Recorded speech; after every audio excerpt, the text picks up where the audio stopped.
Emmanuel Macron qui prononcera demain un grand discours sur les violences faites aux femmes, un combat qui passera aussi évidemment par les changements de mentalité et la féminisation de la langue française en est un des chantiers. Cette semaine, le Premier ministre en a d'ailleurs posé la première pierre. L'Académie française, elle aussi, promet d'y réfléchir, d'autant que dans notre histoire, la domination du masculin n'a pas toujours été la règle, comme nous l'expliquent Pierre Grange et Bertrand Lachart.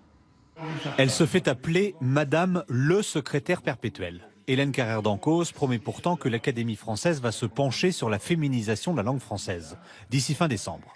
Alors que l'institution campe sur ses positions depuis 1984, la ministre ou la députée sont toujours absentes de son dictionnaire. La position jusqu'à présent, c'était nom de métier, on les féminise, les noms de fonction, on les féminise pas. On dit le ministre si c'est une femme, Madame le maire si c'est une femme.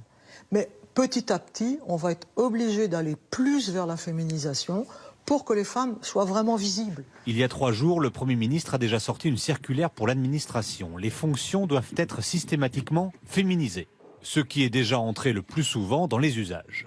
Madame la ministre. Madame la présidente de la commission... Même s'il reste quelques irréductibles. Madame la présidente. Madame la présidente. Je respecte la grammaire. Je respecte la grammaire. La grammaire m'impose et l'Académie française vous aussi. respectez le règlement de l'Assemblée. Alors l'Académie française pourrait revoir ses usages et éventuellement suggérer un nouveau vocabulaire. Faudra-t-il dire Madame la recteure ou la rectrice, docteur ou doctoresse utilisé autrefois?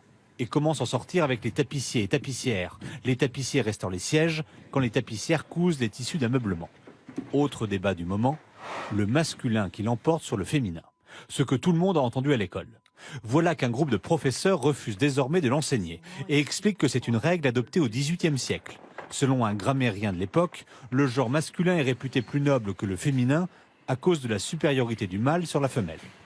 Alors qu'un siècle plus tôt, Racine pouvait écrire « 3 jours et 3 nuits entières ».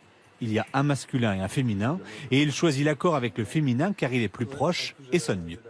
Depuis 2 semaines, un site d'information vient de décider d'écrire systématiquement comme Racine.